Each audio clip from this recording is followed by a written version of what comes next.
ऐसा कोई भी जीव जिसको देखने के लिए अगर हमको सूक्ष्मदर्शी का इस्तेमाल करना पड़े। एनसीईआरटी को बहुत ज्यादा इग्नोर किया जाता है बिहार बोर्ड के बाकी टीचरों के द्वारा, लेकिन एक चीज जान लो ध्यान से, एनसीईआरटी में कोई भी चीज अगर दिया हुआ वो आपके लिए बहुत इंपॉर्टेंट है। और आप सबको पता है कि मम्मी लोग जब दही बनाती है ना तो दूध के अंदर कुछ पुराना दही डालती है पहले से। ये क्या है? ये आपका मिल्क है, ये मिल्क है। जब भी दूध से दही बनाते हुए देखेंगे तो आप ये देखेंगे मम्मी लोग इसमें जोरन डालती है। यहाँ मान लीजिए हर्ट है, ये मान लीजिए आपका दिल है, ये आपका दिल है तो इस दिल में कौन है? मेरी बाबू है sir. Hello everyone, good evening all of you. जो भी बच्चे सुबह में देख रहे हैं उसको गुड मॉर्निंग, जो भी बच्चे दोपहर में देख रहे हैं उसको गुड आफ्टरनून। तो बच्चों, जैसे कि आप सबको पता है हम लोग जो है 9 चैप्टर को एकदम क्वालिटी के साथ खत्म कर चुके हैं और आज जो है हमारे सफर का ये 10वां चैप्टर है जिसका नाम है आपका मानव कल्याण में सूक्ष्म जीव। मतलब क्या देखो, सूक्ष्म जीव जो होता है ना, बेसिकली सूक्ष्म जीव जो है वो मतलब कि कहीं ना कहीं रोग भी करता है और उससे कुछ ना कुछ फायदा भी है। तो इस चैप्टर में हम लोग सिर्फ सूक्ष्म जीव से जो फायदा होने वाला किसी मनुष्य को उसके बारे में जानेंगे। तो चलिए बच्चों शुरू करते हैं बिना टाइम वेस्ट किए। ये आपका चैप्टर नंबर 10वां है और चलो सबसे पहले तो सूक्ष्म जीव होता क्या है। सबसे पहले सूक्ष्म जीव क्या है, मेरी बात को सुनिएगा ध्यान से। ऐसा कोई भी जीव जिसको देखने के लिए अगर हमको सूक्ष्मदर्शी का इस्तेमाल करना पड़े, मतलब बेसिकली ये समझो कि ऐसा कोई भी जीव जो नंगे आंखों से ना दिखे, जो नॉर्मल आंखों से ना दिखे, है ना, आपको उसको देखने के लिए माइक्रोस्कोप की यानी कि सूक्ष्मदर्शी की आवश्यकता होगी। बच्चों, उसी तरह के जीव को हम लोग सूक्ष्म जीव कह के पुकारते हैं, जैसे कि बैक्टीरिया हो गया, कवक हो गया, जीवाणु हो गया। ये सब हम लोगों को डायरेक्ट नंगे आंखों से नहीं दिखता है, इसीलिए इसको देखने के लिए हमको माइक्रोस्कोप यानी कि सूक्ष्मदर्शी का इस्तेमाल करना पड़ता है बच्चों, और इसीलिए इसको हम लोग क्या बोलते हैं, सूक्ष्म जीव कह के पुकारते हैं। तो आइए सबसे पहले जानते हैं सूक्ष्म जीव होता क्या है। तो क्या लिखा हुआ है, ऐसे जीव जो नंगी आंखों से नहीं दिखते हो, जिसको देखने के लिए हमको सूक्ष्मदर्शी का इस्तेमाल करना पड़े, ऐसे जीव को सूक्ष्म जीव कहते हैं। क्या लिखा हुआ देखो, सूक्ष्म जीव जैसे कि इसको अंग्रेजी में माइक्रोब्स कह के पुकारते हैं, जैसे बैक्टीरिया हो गया, फफूंद हो गया यानी कि फंगी हो गया, वायरस हो गया, शैवाल हो गया आदि अत्यंत छोटे जीव होते हैं जो मानव जीवन के अनेक क्षेत्रों में महत्वपूर्ण भूमिका निभाते हैं। मतलब कह रहे देखो, बेसिकली हम लोग इस चैप्टर में, हालांकि सूक्ष्म जीव का फायदा भी है नुकसान भी है मानव को, इस चैप्टर में हम लोग सिर्फ फायदे के बारे में जानेंगे कि मानव के कल्याण में वो क्या महत्वपूर्ण है। वही लिखा हुआ देखो यहां पर कि सूक्ष्म जीव यानी कि माइक्रोब्स जैसे कि बैक्टीरिया, फफूंद, वायरस, शैवाल आदि अत्यंत छोटे जीव होते हैं जो मानव जीवन के अनेक क्षेत्रों में महत्वपूर्ण भूमिका निभाते हैं। ये न केवल रोग उत्पन्न करते हैं बल्कि खाद्य पदार्थों के निर्माण, औषधि उत्पादन, मतलब देखो कह रहे ये ऐसा नहीं कि सिर्फ रोग उत्पन्न करते हैं, इसके अलावा इसका और भी रोल है, जैसे कि बल्कि खाद्य पदार्थों का निर्माण करना, है ना, औषधि मतलब कि दवाई बनाना, कृषि में इसका उपयोग होता है, उद्योग में इसका उपयोग होता है और पर्यावरण संरक्षण में भी इसका उपयोग होता है बच्चों। तो इसका मतलब क्या हुआ, इस पूरे पैराग्राफ में, इस पूरे पेज पर हमने ये बताया कि कोई भी जो सूक्ष्म जीव होता है वो नंगे आंखों से नहीं दिखता है। ठीक है, अगर अकेला सूक्ष्म जीव को आप नंगे आंखों से देखने की कोशिश कीजिएगा तो वो आपको नहीं दिखेगा। सूक्ष्म जीव को देखने के लिए आपको माइक्रोस्कोप यानी कि सूक्ष्मदर्शी चाहिए। और सूक्ष्म जीव सिर्फ रोग नहीं फैलाता, इसके अलावा इसका कुछ महत्वपूर्ण उपयोग भी है ह्यूमन के मतलब इंसान के जीवन में, वो सब यहां पर लिखा हुआ है। एक बार आप रीड कीजिएगा, आपको सब समझ में आ जाएगा। चलिए आगे क्या लिखा हुआ है देखो। अब बेसिकली हम लोग क्या करते हैं, जब हम लोग पढ़ते हैं ना तो बिहार बोर्ड को, एनसीईआरटी को बहुत ज्यादा इग्नोर किया जाता है बिहार बोर्ड के बाकी टीचरों के द्वारा, लेकिन एक चीज जान लो ध्यान से, एनसीईआरटी में कोई भी चीज अगर दिया हुआ वो आपके लिए बहुत इंपॉर्टेंट है बच्चों। ये जो आपको दिख रहा है ना, ये एक वायरस है, ये क्या है, विषाणु है, विषाणु। ये क्या आपका विषाणु है, विषाणु है, ठीक। और इस विषाणु का नाम है जीवाणुभोजी, है ना। इसमें देखो ये जो स्ट्रक्चर आपका बना हुआ है ना, ये आपका जीवाणुभोजी का स्ट्रक्चर है। ऊपर ये वाला जो हिस्सा है इसको हम लोग शीर्ष कहते हैं। मतलब अगर तुमको एग्जाम में बनाना हो तो बहुत सिंपल, ऐसे बनाना है, देखो ऐसे बनाना, बहुत सिंपल है, हो गया। देखो बस, अब बाकी आप इसमें रिप्रेजेंट कर दीजिएगा कि कौन सा चीज क्या है। तो जैसे ये देखो, ये जो पूरा स्ट्रक्चर बना हुआ बेटा, ये जो पूरा आपका संरचना है, ये जीवाणुभोजी का है। ऊपर वाले हिस्से को, ऊपर वाले हिस्से को मतलब इसको अपन शीर्ष कहते हैं, ठीक है। और ये जो हिस्सा इसको हम लोग कॉलर कह के पुकारते हैं, ठीक। और नीचे ये जो आपका, ये जो पूरा ये है, ये जो आपको दिख रहा है, ये इसको हम लोग क्या बोलते हैं, सूची कहते हैं या फिर। और ये पूरा स्ट्रक्चर किसका, जीवाणुभोजी का है। जीवाणुभोजी का स्ट्रक्चर आपके बिहार बोर्ड के एग्जाम में कई बार पूछे गए, तो इसका स्ट्रक्चर देख के जाइएगा, ठीक है। आगे क्या भाई, अब देखो ये जो आपको, ये भी वायरस, ये भी एक तरह का वायरस ही है, ये भी एक तरह का विषाणु ही है। ये भी क्या है, एक तरह का बेटा, ये भी एक तरह का विषाणु ही है। ये भी आपके एनसीईआरटी में दिया हुआ है, आप देख लीजिएगा। ये भी एक तरह का विषाणु है। इस विषाणु का नाम है एडिनो वायरस। क्या नाम है? Adeno virus. ये क्या करता है? अब देखो, ये स्ट्रक्चर तुमसे ना पूछे, लेकिन तुमसे ये पूछ सकता है कि एडिनो वायरस क्या करता है। तो बच्चों याद रखिएगा, श्वसनीय संक्रमण उत्पन्न करता है, मतलब सांस लेने में जो प्रॉब्लम है ना, सांस लेने में प्रॉब्लम क्रिएट करता है। श्वसनीय संक्रमण यानी कि रोग उत्पन्न करता है कौन? आपका एडिनो वायरस है। एडिनो वायरस आपका दिखने में ऐसा होता है, स्ट्रक्चर उसका इतना इंपॉर्टेंट नहीं है, लेकिन इतना याद रखिएगा कि एडिनो वायरस जो वो आपका श्वसनीय संक्रमण उत्पन्न करता है, मतलब कि सांस लेने में कठिनाई यानी कि बीमारी करता है। ठीक है, अब ये जो आपको दिख रहा है, ये भी एक तरह का क्या है? वायरस ही है। इसको हम लोग संगठित डंडाकार विषाणु कहते हैं, है ना। अंग्रेजी में इसको रॉड शेप वायरस कहते हैं। अंग्रेजी में इसको क्या बोलते हैं? रॉड शेप वायरस कहेंगे, रॉड शेप वायरस कहते हैं, रॉड शेप वायरस कहते हैं। ठीक है, ये उतना इंपॉर्टेंट नहीं है, लेकिन आपको देखो यहां पर ये आपको पता होना चाहिए जीवाणु भोजी का स्ट्रक्चर क्या है, स्ट्रक्चर इंपॉर्टेंट है। उसके बाद आपको ये पता होना चाहिए कि एडिनो वायरस जो है वो क्या करता है? वो श्वसनीय संक्रमण उत्पन्न करता है। आगे क्या भाई? अब हम लोग ये देखने वाले हैं, जो आपका सूक्ष्म जीव है, जो आपका माइक्रोब है, उसका घरों में किस तरीके से इस्तेमाल किया जाता है ना। मतलब जो माइक्रोब्स है ना, माइक्रोब्स हमने क्या कहा, हमने इस चैप्टर में सूक्ष्म जीव का जो फायदा है सिर्फ उसी के बारे में पढ़ना है। तो सबसे पहले हम लोग ये पढ़ते हैं कि घरेलू उत्पादों में सूक्ष्म जीव का क्या उपयोग किया जाता है। मतलब घरेलू जो उत्पाद है, मतलब घर में इसका जो उत्पादन होता है, उस घर में जो भी जैसे दही बनना, पनीर बनना, चीज बोलते हो अंग्रेजी में पनीर को, तो ये सब बनने में जो जीव का, सूक्ष्म जीव का जो उपयोग होता है उसके बारे में हम लोग यहां पर जानेंगे। ठीक है, चलिए सबसे पहले क्या है? सबसे पहले दूध से दही बनना। दूध से दही बनना आप सबको पता है। आप सबको क्या पता भाई? आपको पता है, जैसे हम लोग की मम्मी लोग को आप देखे होंगे दूध दही बनाते हो, कैसे बनाती है बताओ? क्या करते हैं? सबसे पहले यहां इस तरीके से एक दूध ले लेते हैं, है ना। यहां पर आप क्या करते हैं? हम लोग दूध ले लेते हैं। ये क्या है? ये दूध है। यहां पर क्या करते हैं बाबू? दूध ले लेते हैं। और आप सबको पता है कि मम्मी लोग जब दही बनाती है ना, तो दूध के अंदर कुछ पुराना दही डालती है पहले से। ये क्या है? ये आपका मिल्क है, ये मिल्क है। ठीक है, और आपको पता है कि आप जब भी दूध से दही बनाते हुए देखेंगे, तो आप ये देखेंगे कि मम्मी लोग इसमें जोरन डालती है। जोरन समझते हो क्या होता है? जोरन, गाँव में इसको जोरन बोलते हैं, मतलब कि पुराना थोड़ा सा दही डालते हैं। अब जोरन क्या है? दही है, एक तरीके से थोड़ा सा दही डालते हैं। आप सबको पता है कि दही क्या है। अब बच्चों, दही के अंदर जो है एक बैक्टीरिया होता है, लैक्टिक एसिड बैक्टीरिया। कौन सा होता है? Lactic acid bacteria. Lactic acid bacteria ये क्या करता है बाबू? ये जो है ना, ये दूध के अंदर जो शुगर होता है उसको क्या करता है? पचा देता है, जिसकी वजह से दूध से दही बन जाता है। ठीक है, तो बेसिकली यही है। अब ये जो लैक्टिक एसिड बैक्टीरिया है ना, इसमें एक कॉमन एग्जांपल है लैक्टोबैसिलस। कौन सा? लैक्टोबैसिलस। अगर आपसे कोई पूछे दूध को दही में कौन सा बैक्टीरिया कन्वर्ट करेगा, तो याद रखिएगा या तो ऑप्शन में लैक्टिक एसिड बैक्टीरिया होगा या फिर लैक्टोबैसिलस होगा। ठीक है, तो अगर आपसे कोई पूछे दूध को दही में कौन कन्वर्ट करता है, तो क्या बोलेंगे? दूध को दही में कन्वर्ट करने वाला बैक्टीरिया का नाम क्या है? लैक्टोबैसिलस। दही बनाने में लैक्टोबैसिलस नामक बैक्टीरिया का उपयोग किया जाता है। अभी जस्ट हम आपको बता चुके हैं, दही बनाने में जो है आपका लैक्टोबैसिलस नामक बैक्टीरिया का उपयोग किया जाता है। या दूध की लैक्टोज शर्करा, मतलब कि लैक्टोज शुगर को लैक्टिक अम्ल में बदल देता है। अब जैसे शुगर अम्ल में बदलेगा, दूध फटना शुरू होगा। लेकिन आप एक बात हमेशा याद रखिएगा कि जो लैक्टोबैसिलस है वो दूध को पूरा नहीं फाड़ता है, हल्का फाड़ता है, क्योंकि हमको जमाना है दूध को, तब ना दही बनेगा। अगर पूरा फाड़ देगा तो दूध फट जाएगा फिर, है ना। तो वही लिखा हुआ है, या दूध की लैक्टोज शर्करा, मतलब कि लैक्टोज शुगर को लैक्टिक अम्ल में कन्वर्ट कर देता है बेटा, और इसी से क्या होता है? फिर दूध से दही बन जाता है। तो लैक्टिक अम्ल दूध के प्रोटीन को जमा कर दही बना देता है। ठीक है, दही पाचन में सहायक होता है और आंतों में हानिकारक जीवाणुओं को रोकता है। मतलब कह रहा है कि दही जो है ना, वो हमारा जो डाइजेस्टिव सिस्टम है, हमारा जो पचाने की जो क्षमता है उसको बढ़ा देता है। दही मतलब बेसिकली समझो, दही जो है मनुष्य को खाना चाहिए। दही जो है वो पाचन क्षमता को क्या करता है? बढ़ा देता है, और हमारे पेट के अंदर जो भी हानिकारक जीवाणु है, जो भी आपका हानिकारक बैक्टीरिया है, उसको खत्म कर देता है। तो समझो तुम दही, एक तो दही खा रहे हो, मजे भी ले रहे हो, और साथ में दही का फायदा भी हो रहा है। ठीक है, चलिए आगे क्या वो देखो। अब दही के क्या लाभ है?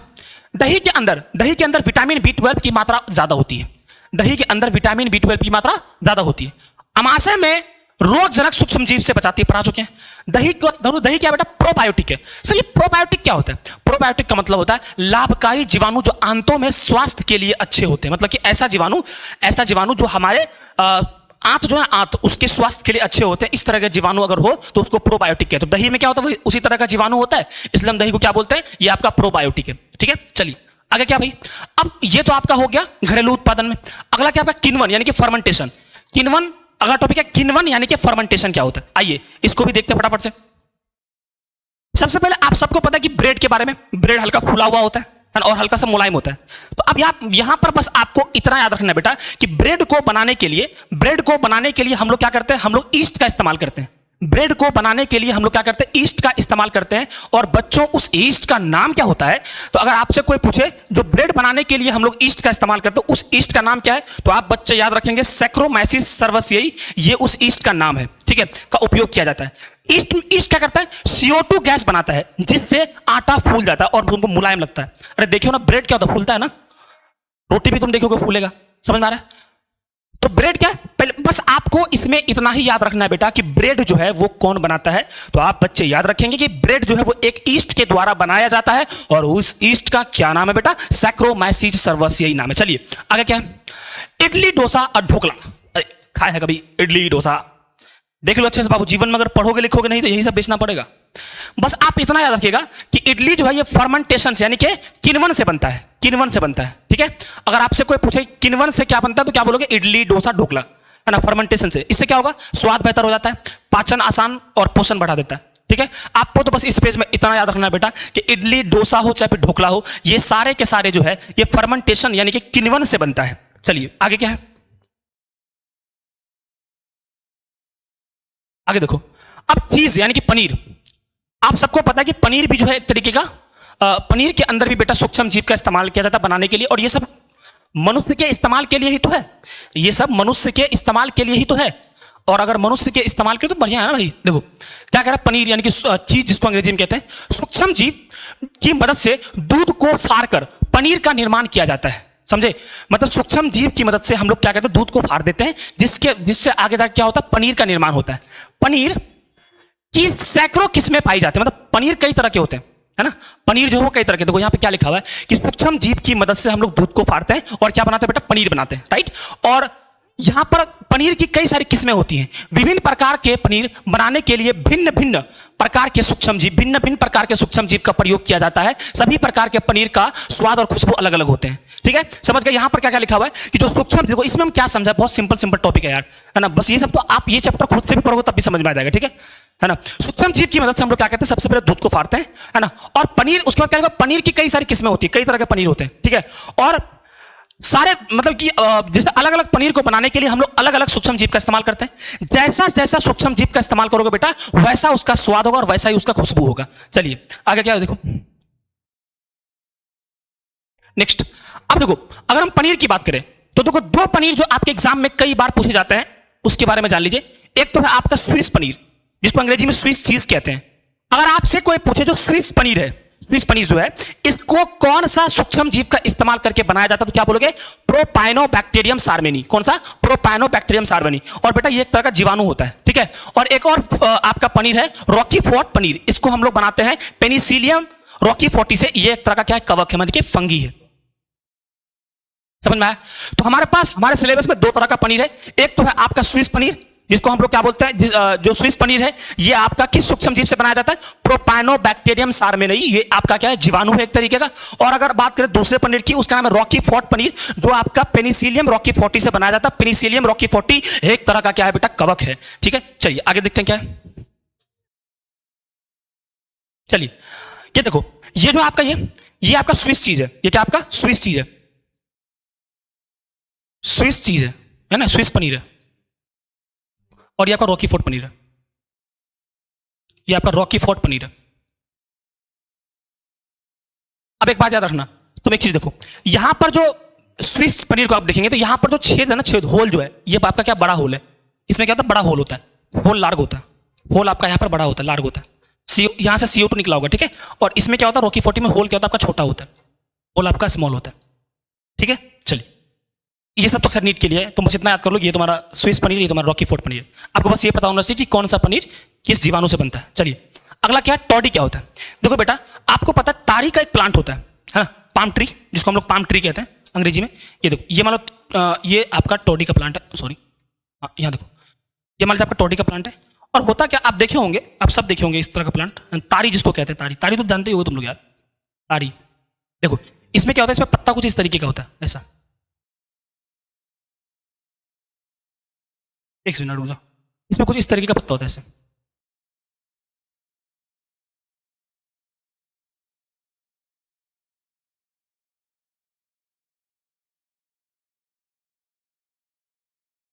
देखो हम लोग क्या करते हैं यहाँ पर, इसको यहाँ पर हल्का सा कट लगाते हैं। हम नहीं करते भाई, हम तो ये सब नशे वाले पदार्थों से दूर ही रहते हैं। देखो यहाँ पर क्या करते हैं, हल्का कट लगाते हैं और यहाँ पर एक मटका बांध देते हैं, ठीक। और इस मटके के अंदर जो है हल्का हल्का यहाँ से रस छूता है, यहाँ से आपका हल्का हल्का रस निकलेगा और जब ये भर जाता है इसको बाहर निकालते हैं और 5-6 दिन के बाद इसको यूज करते हैं, यहाँ पर टोडी बन गया, ठीक है। तो क्या लिखा हुआ देखो, यह एक दक्षिण भारतीय प्राचीन व प्रारंभिक पेय पदार्थ है। मतलब कह रहा है कि जो दक्षिण भारत के लोग हैं ना, ये इसको शौक से पीते हैं, वहां का कल्चर है ऐसा, ठीक है। इसके लिए तार मतलब समझो टोडी है, तार के वृक्ष के तने में चीरा लगाकर उससे एक तरल प्राप्त किया जाता है। इस तरल में सूक्ष्म जीव की सहायता ये किण्वित किया जाता है जिसे तारी प्राप्त होता है। मतलब समझो ध्यान से, अब जैसे फॉर एग्जांपल मान लो, जब ये मान लो मटका भर जाए, इस मटके को बाहर निकालते हैं, इस मटके को बाहर निकालते हैं और इसके अंदर ये रहा आपका पूरा वो तरल पदार्थ। इसके अंदर बाबू हम लोग क्या करते हैं, जीवाणु को ऐड करते हैं। इसके अंदर हम लोग क्या करते हैं, इसके अंदर हम लोग जीवाणु ऐड करते हैं और इसके किण्वन से क्या बनता है, इसके किण्वन से आपका क्या बन जाएगा, तारी बन जाएगा, समझे। और आपको पता है तारी जो है वो नशीला पदार्थ है, समझ में आया।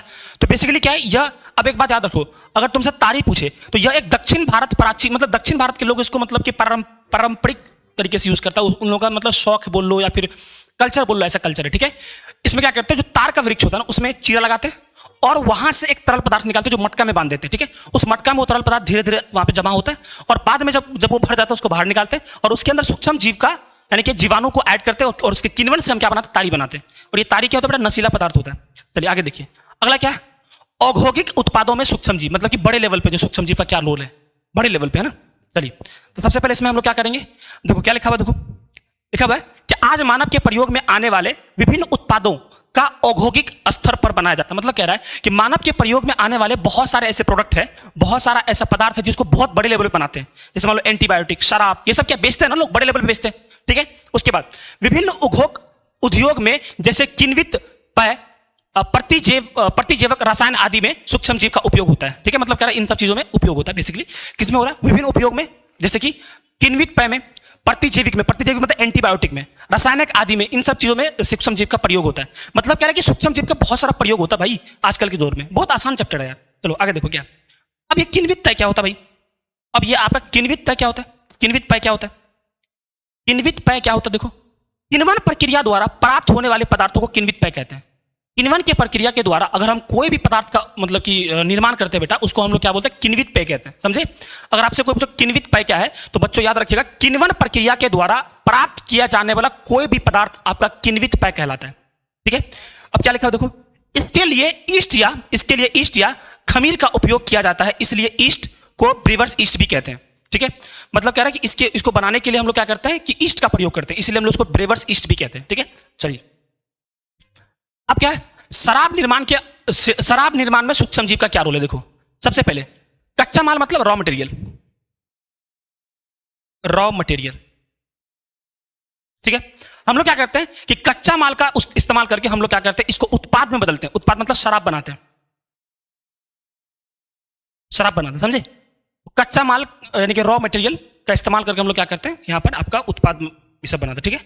तो ये सब शराब वगैरह तो कितने तरह के तो आपके सिलेबस में है नहीं, छोड़ दो। फिलहाल ये समझो कि कच्चा माल यानी कि जैसे मान लो कच्चा माल में कुछ भी हो सकता है, अंगूर का हो सकता है, कुछ भी हो सकता है। तो कच्चा माल मतलब कि रॉ मटेरियल, इसका इस्तेमाल करके हम लोग उत्पाद बनाते हैं। उत्पाद मतलब क्या, शराब, ठीक है। अब देखो कौन सा कच्चा माल का इस्तेमाल करते हो, वो देखो। जैसे अगर तुम जौ का रस का इस्तेमाल करोगे तो तुम्हारा बियर बनेगा, पीना नहीं है भाई, वैसे तुम लोग नशे में रहते हो। अगर फलों के रस का इस्तेमाल कीजिएगा तो ब्रांडी बनेगा, ठीक है। अगर आप अनाज का रस का इस्तेमाल करते हो तो विस्की बनता है। बस आपको ये याद करना है कि किसका इस्तेमाल करेंगे तो कौन सा आपका पेय पदार्थ बनेगा, ठीक है। ये कच्ची सामग्री है, कच्ची सामग्री मतलब इन सब का इस्तेमाल करेंगे, ये बनाएंगे। बहुत सिंपल है। जौ का अगर रस का इस्तेमाल करेंगे तो बियर बनेगा, फलों के रस का इस्तेमाल करेंगे तो ब्रांडी बनेगा, और अनाज के रस का इस्तेमाल करेंगे तो बेटा क्या बनेगा, विस्की बनेगा। आगे क्या है, अगर सेब के रस का इस्तेमाल कीजिएगा तो क्या बनता है, वोडका बनता है, वोडका। ये बहुत महंगा आता है ये सब, आपको कैसे पता, मुझे बस पता है भाई। आगे देखो अगला क्या है, एंटीबायोटिक क्या होता है, मतलब कि प्रतिजैविक पदार्थ क्या है। प्रतिजैविक मतलब होता है एंटीबायोटिक, ठीक है। एंटीबायोटिक मतलब प्रतिजैविक पदार्थ। कह रहा है कि प्रतिजैविक में प्रति का अर्थ विरोध तथा जैविक का अर्थ जीवन होता है। मतलब ये जो प्रतिजैविक है ना, प्रतिजैविक, इस प्रतिजैविक में प्रति शब्द का जो अर्थ है, ये आपका क्या बेटा, प्रति शब्द का अर्थ है विरोध, इसका अर्थ है विरोध, और जैविक का मतलब है जीवन। तो सर एंटीबायोटिक तो हम लोग जो है कोई बीमारी होता तब खाते हैं, तो सर ये अगर जीवन के विरुद्ध है मेरी बात सुनना ध्यान से, अगर ये जीवन के विरुद्ध है तो हम लोग क्यों खाते हैं? मेरी बात सुनो, ये जीवन के विरुद्ध तो है, लेकिन किसके जीवन के विरुद्ध है? सुनिएगा ध्यान से, ये जो भी बैक्टीरिया फिर कोई भी ऐसा चीज जो हमारे शरीर के लिए हानिकारक, उसके जीवन के लिए क्या है? उसके जीवन के विरोध में, हमारे लिए तो फायदेमंद हो गया ना। देखो, तो प्रतिजैविक में प्रति का अर्थ होता है विरोध और जैविक का अर्थ होता है जीवन होता है, ठीक है। अर्थात यह रोग उत्पन्न करने वाले जीवों को नष्ट करने वाला रसायन है। मतलब कह रहा है ये एक ऐसा रसायन है जो ऐसे जीव जो रोग को उत्पन्न करते हैं उसको नष्ट कर देता है। अगला क्या है? प्रतिजैविक शब्द का सर्वप्रथम प्रयोग आपका वक्समैन ने 1942 में किया था। किसने किया था? वक्समैन ने 1942 में किया था, ठीक है भाई। मतलब प्रतिजैविक जो है, अब इसमें प्रति का मतलब क्या है? विरोध, और तथा जैविक का मतलब क्या है? जीवन। अर्थात ऐसे रोग उत्पन्न करने वाले जीवों को नष्ट करना ही इस तरह के, मतलब कि इस तरह का रसायन का काम होता है। अगर आपसे कोई पूछे प्रतिजैविक शब्द का सर्वप्रथम प्रयोग किसने किया था? वक्समैन ने किया था, 1942 में किया था, याद रखिएगा इस चीज को, ठीक है। अगला, प्रथम प्रतिजैविक औषधि पेनिसिलिन है। इसकी खोज अलेक्जेंडर फ्लेमिंग ने 1928 ईस्वी में किया था। देखो यहां पर ये याद कीजिएगा, ये इंपॉर्टेंट है, और ये अलेक्जेंडर फ्लेमिंग वाला जो है ये आपका इंपॉर्टेंट है, एमसीक्यू में पूछेगा 2026 में, ठीक है। याद रखिएगा यहां पर, ठीक है। समझो ध्यान से, हम ये कह रहे हैं कि प्रथम प्रतिजैविक जो औषधि था, जो पहला जो आपका एंटीबायोटिक था, वो आपका था पेनिसिलिन। इसका खोज अलेक्जेंडर फ्लेमिंग ने 1928 ईस्वी में किया था। आगे क्या है?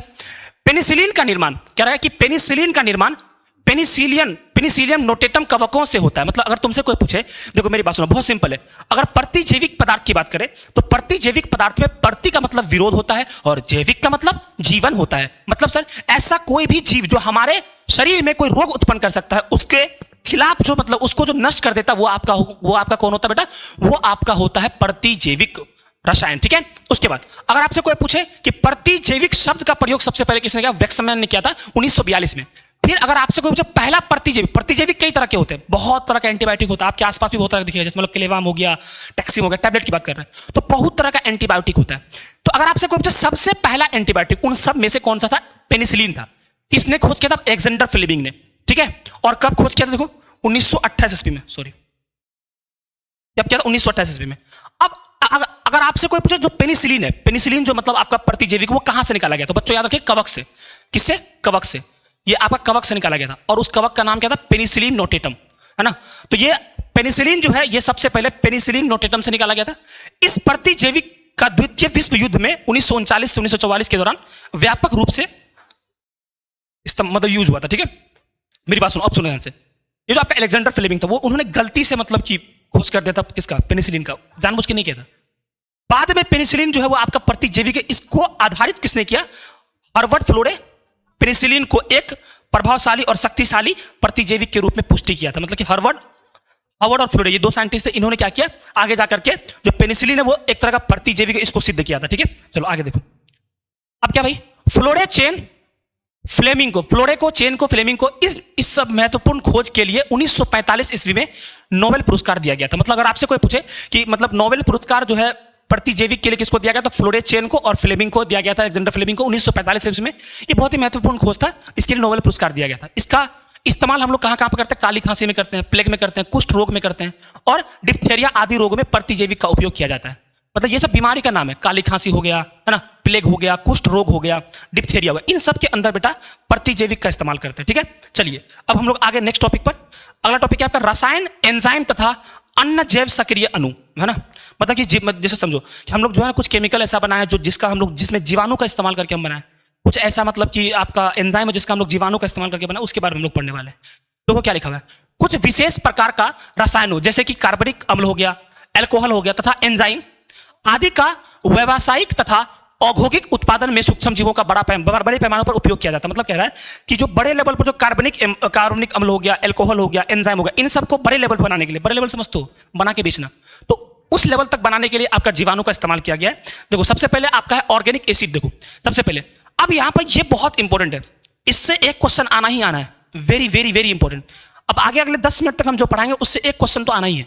देखो क्या कह रहा है, अगर आपसे कोई पूछे सिट्रिक अम्ल किससे प्राप्त किया जाता है बच्चों, तो याद रखिएगा एस्परजिलस नागर। इसको 75 बार लिख के याद कर लो। एस्परजिलस नागर एक तरह का बेटा फंजाई है, याद रखिएगा, मतलब कवक है।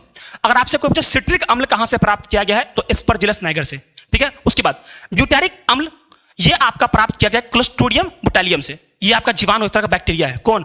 क्लोस्ट्रिडियम बोटेलियम। मेरी बात को सुनिएगा ध्यान से। अगर आपसे कोई पूछता है कि सिट्रिक अम्ल जो है, ये सिट्रिक अम्ल किससे बनाया, मतलब कि प्राप्त किया गया बेटा, तो हाँ बच्चे याद रखेंगे एस्परजिलस नाइगर से बनाया गया है। और ब्यूटेरिक अम्ल जो है वो प्राप्त होता है किससे? क्लोस्ट्रिडियम बोटेलियम से। यह तरह का जीवाणु है, ठीक है। उसके बाद लैक्टिक अम्ल की प्राप्ति लैक्टोबैसिलस से होती है। मतलब लैक्टिक अम्ल जो है ये आपका लैक्टोबैसिलस से प्राप्त किया जाता है। बस ये बेसिकली आपको यहां पर इतना याद रखना है कि किससे क्या प्राप्त किया जाता है, बहुत इंपॉर्टेंट। क्या? सबसे पहले सिट्रिक अम्ल से किससे? एस्परजिलस नाइगर से। ब्यूटेरिक अम्ल किससे? क्लोस्ट्रिडियम बोटेलियम से। और लैक्टिक अम्ल किससे होगा? ये आपका लैक्टोबैसिलस से प्राप्त होता है, ठीक है। चलिए आगे क्या भाई, एथेनॉल के बड़े पैमाने पर उत्पादन के लिए ईस्ट यानी कि सैक्रोमैसिस सर्वेसियाई का प्रयोग किया जाता है। ये आपको पहले पढ़ा चुके हैं।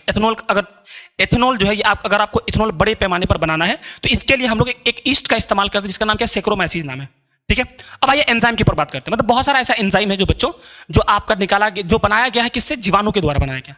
आपको पता है कपड़ों में जो मतलब कि गर्मी में कितना कपड़ा गंदा होता है, तो कपड़ों की धुलाई में लाइपेज एक तरह का एंजाइम है का प्रयोग किया जाता है फल रस को साफ करने में।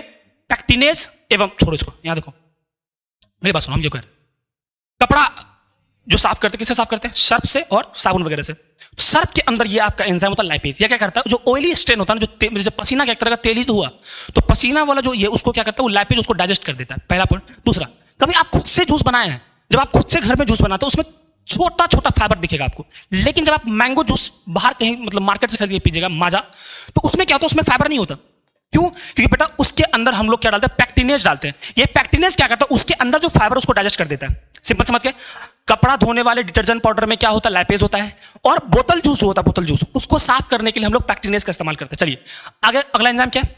अब सुनो क्या है? हृदयघात यानी कि हार्ट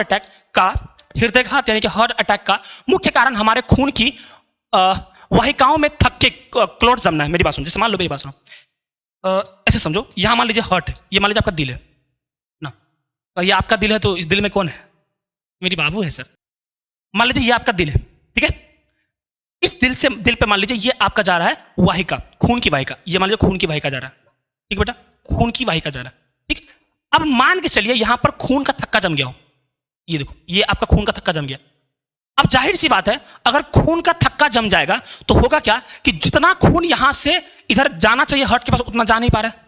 इसका मतलब हार्ट को जितना खून चाहिए उतना खून मिल नहीं पा रहा है। तो बेटा जब उतना खून उसको नहीं मिल पाएगा तो जाहिर सी बात है इसको बोलेंगे जितना खून दिल को चाहिए उतना मिल नहीं पा रहा है, तो इसकी वजह से तुम्हारा क्या होता है? हार्ट अटैक आता है।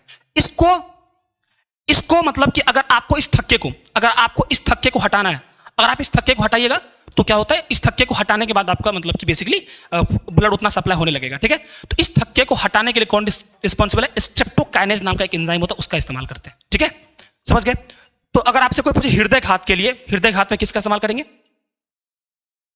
है ना, हृदयघात यानी कि हार्ट अटैक का मुख्य कारण हमारे खून में वाहिकाओं में थक्के क्लॉट्स का जमना है।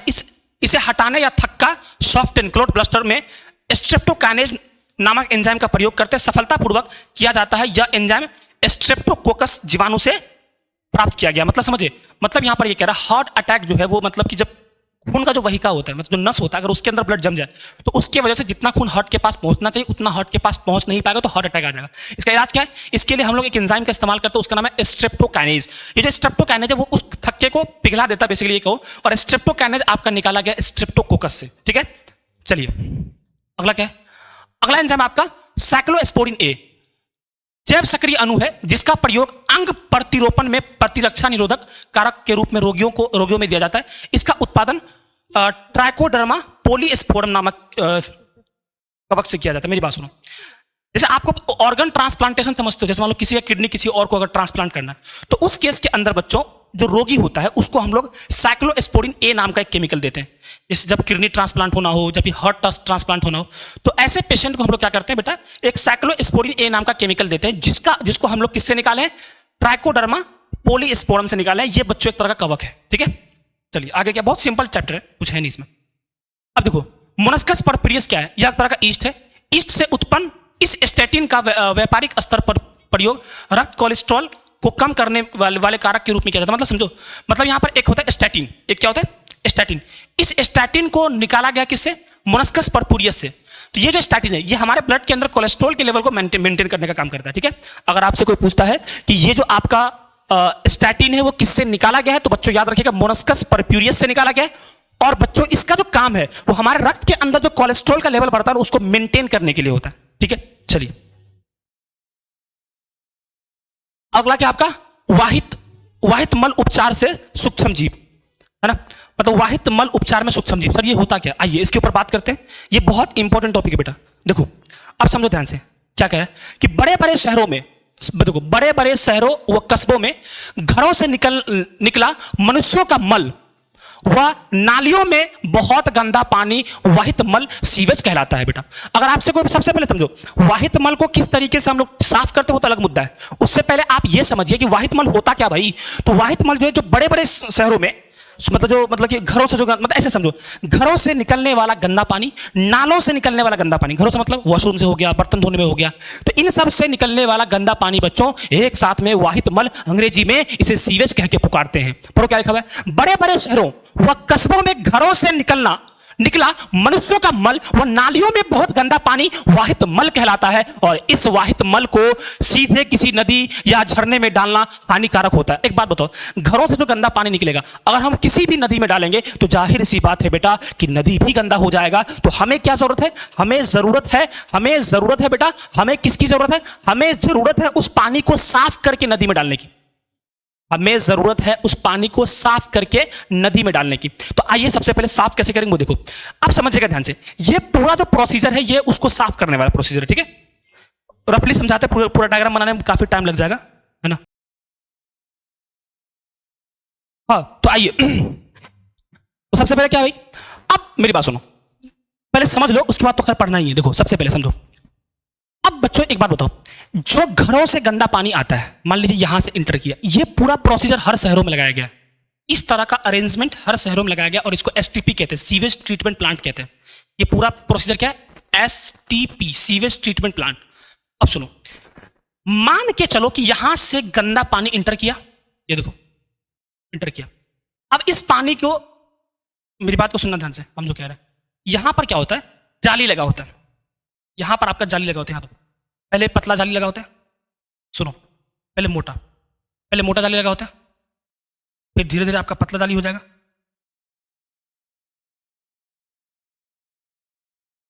है ना, इस तरीके से। अब देखो इसमें होगा क्या, जब यहां से पानी गुजरेगा, मेरी बात को सुनना ध्यान से, जब यहां से पानी गुजरेगा, देखो जब यहां से पानी गुजरेगा, यहां से पानी गुजरेगा, तो जो जाल लगा हुआ है, तो इसमें जो भी इस जाल से बड़ा कोई भी सबस्टांसेस होगा वो इधर रह जाएगा, और इस जाल से बड़ा जो सबस्टांस वो इधर रह जाएगा। अब बचेगा क्या, जो पानी में घुला हुआ चीज वो यहां आ जाएगा, वो आपका यहां आ जाएगा। ये आपको बनाना, यह बस आपको समझाने के लिए, है ना। सुनो ध्यान से, सबसे पहले क्या है कि प्राथमिक उपचार के अंदर क्या होता है बेटा, यहां पर दो जाली लगा हुआ होता है, दो जाली के अंदर क्या होता है बेटा, जब पानी यहां से गुजरता है तो पहली बात तो जो भी इस जाली से बड़ा कोई भी सबस्टांसेस होगा, जो इस जाली से बड़ा कोई सबस्टांसेस होगा वो इधर छन जाएगा, ठीक है सर, छन जाएगा, ओके। अब सुनना ध्यान से, उसके बाद ये यहां पर छनने के बाद पानी आपका यहां आ जाता है, ये भी हम लोग प्राइमरी उपचार में ही है। अब यहां पर पानी को कुछ देर के लिए छोड़ देते हैं। बच्चों आप सबको पता है कि जब पानी में मिट्टी घोल देते हैं और उस पानी को कुछ समय तक छोड़ दीजिएगा तो पूरा मिट्टी आपका नीचे बैठ जाएगा। तो यहां पर जो आपका है, ये इसके अंदर जो भी आपका मतलब ऐसा कोई भी पदार्थ है जो घुला हुआ है वो आपका यहां से नीचे बैठ जाएगा, ठीक है। ये आपका प्राइमरी उपचार में होता है। तो प्राइमरी उपचार में समझ के, पानी आएगा जाली में, एकदम सिक्वेशनल फिल्ट्रेशन करेंगे, मतलब क्या हुआ, एकदम जाली के साइज के अकॉर्डिंग उसको छानेंगे, फिर पानी को कुछ देर तक छोड़ देंगे, पानी के अंदर जो भी मिट्टी या फिर कोई भी जो भारी सबस्टांसेस बच जाएगा, जो घुल चुका है, वो आपका धीरे धीरे नीचे बैठ जाएगा, ठीक है। इसको अपन प्राथमिक उपचार कहते हैं। पहले प्राथमिक उपचार पढ़ लो, फिर हम लोग द्वितीयक उपचार पढ़ेंगे। आइए प्राथमिक उपचार क्या है, देखो इसमें क्या होता है भाई, देखो क्या करें, इसमें वाहित मल यानी कि सीवेज को भौतिक रूप से उपचारित किया जाता है, मतलब कि इसमें निस्पंदन, फिल्ट्रेशन व अवसादन, सेडिमेंटेशन विधि का उपयोग कर बड़े छोटे ठोस कणों को अलग किया जाता है। इन्हें भिन्न भिन्न चरणों में अलग किया जाता है, मतलब भिन्न भिन्न चरणों मतलब एक बड़ा जाली एक छोटा जाली। अब सुनो ध्यान से, निस्पंदन मतलब होता है फिल्ट्रेशन। ये जो आपका जाली से जो छन गया ना, इसको निस्पंदन कहते हैं, इसको अपन बोलते हैं निस्पंदन। जो जाली से जो छन गया इसको अपन बोलते हैं निस्पंदन, निस्पंदन कहते हैं, ठीक है। और ये जो हम लोग नीचे बैठा इसको अपन बोलते हैं सेडिमेंटेशन, इसको हम लोग क्या बोलते हैं, सेडिमेंटेशन कहते हैं, सेडिमेंटेशन, समझे, वही यहां पर लिखा हुआ देखो, है ना।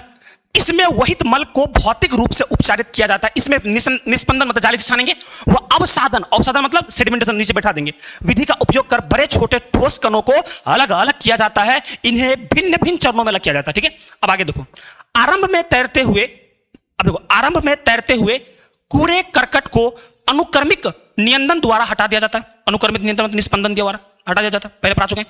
इसके बाद प्रिंट अर्थात छोटे छोटे पत्थर व मिट्टी कण को अवसादन द्वारा निष्कासित मतलब कि नीचे बैठा दिया जाता है। ये आपको समझा चुके हैं। आगे देखो, आगे क्या भाई, प्राथमिक उपचार में आगे क्या है, सभी ठोस जो नीचे बैठ जाते हैं उसे प्राथमिक अवमल कहते हैं। मतलब कह रहा है कि यहां पर जो पहली बार जो पानी को साफ किए, जो यहां पर नीचे बैठ गया, इसको हम लोग प्राथमिक यानी कि प्राइमरी इफ्लुएंट कहते हैं। यानी कि इसको, इसी को हम लोग क्या बोलते हैं, प्राथमिक इफ्लुएंट कहते हैं। वही यहां पर लिखा, देखो क्या लिखा है, सभी ठोस जो नीचे बैठ जाते हैं प्राथमिक अवमल कहलाते हैं, जिसको हम लोग प्राइमरी सलज कहते हैं, बनाते हैं।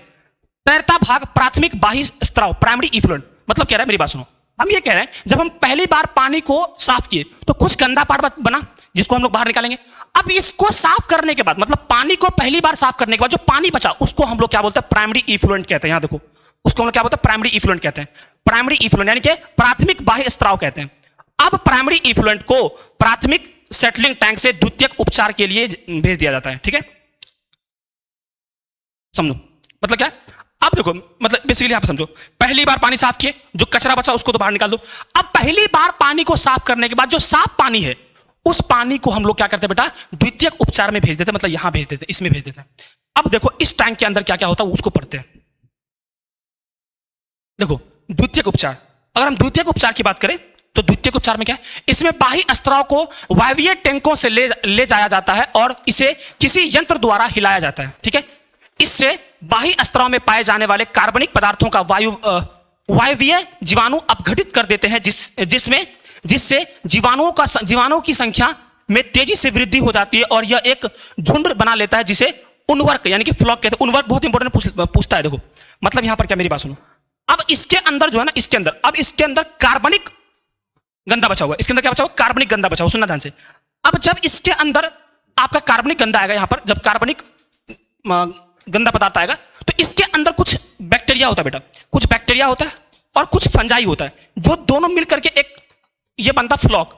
अब ये क्या करता है बेटा, ये ऑक्सीजन का इस्तेमाल करके इस पानी के अंदर जो भी ऐसा चीज जो घुल चुका है, ऐसा कोई भी चीज जो घुल चुका, उसको डाइजेस्ट करना शुरू कर देगा। ठीक है, समझ गए। तो वही यहां पर लिखा हुआ है, देखो क्या लिखा हुआ है, इसमें बाह्य स्त्राव को वायवीय टैंकों से ले जाया जाता है। ठीक है, इसे किसी यंत्र द्वारा हिलाया जाता है।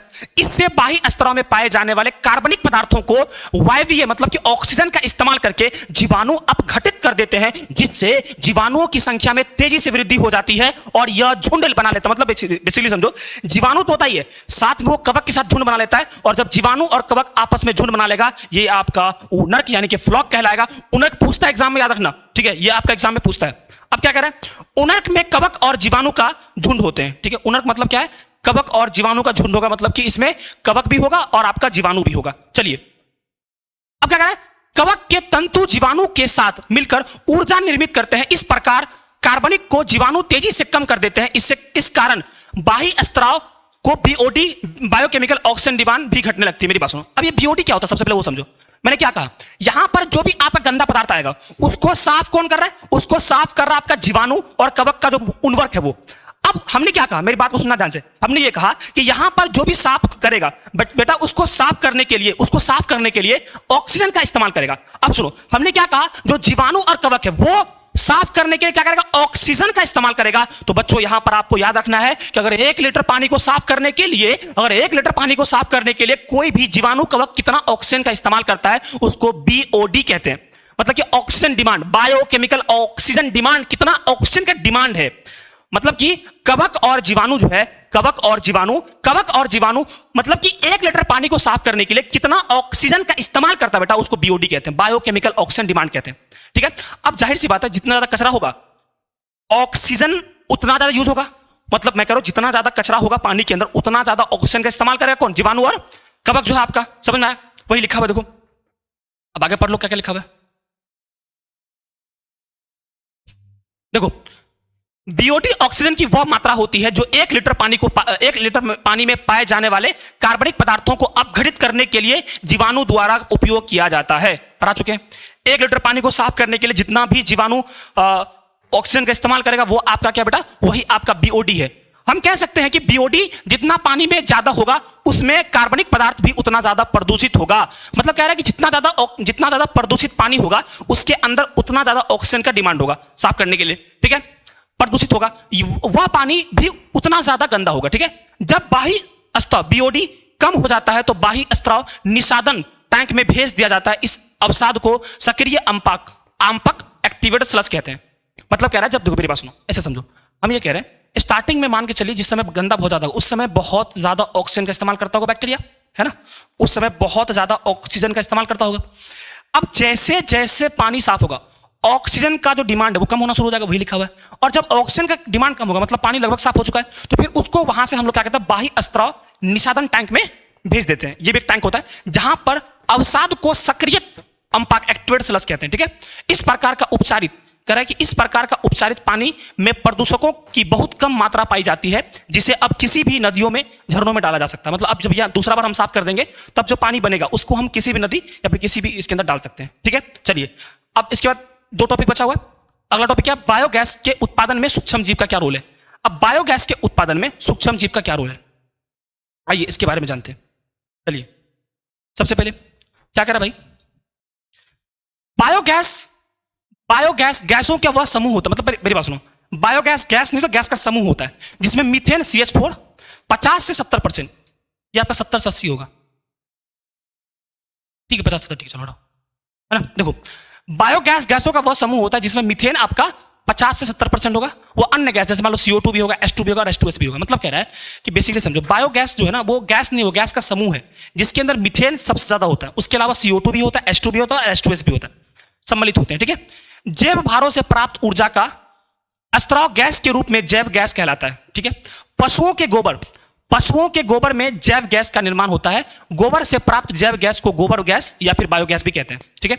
मतलब कह रहा है कि इसके अंदर जो हम लोग बायोगैस बनाते हैं ना, उसके अंदर बेटा हम लोग क्या करते हैं, बायोगैस बनाने के लिए हम लोग क्या करते हैं, सबसे पहले तो आप समझिए गोबर का इस्तेमाल करते हैं, ठीक है। चलो अपशिष्ट जैव भार को मेथेनोजेनिक जीवाणुओं, उदाहरण जैसे मेथेनोबैक्टीरिया हो गया, द्वारा ऑक्सी विघटन द्वारा उत्पन्न किया जाता है। इससे प्राप्त गैस में मीथेन अधिक मात्रा में होती है। जंतुओं में विशिष्ट जैव भार में सेलुलोज की मात्रा ज्यादा होती है जिसका पाचन करके जीवाणु मीथेन गैस बनाता है, ठीक है।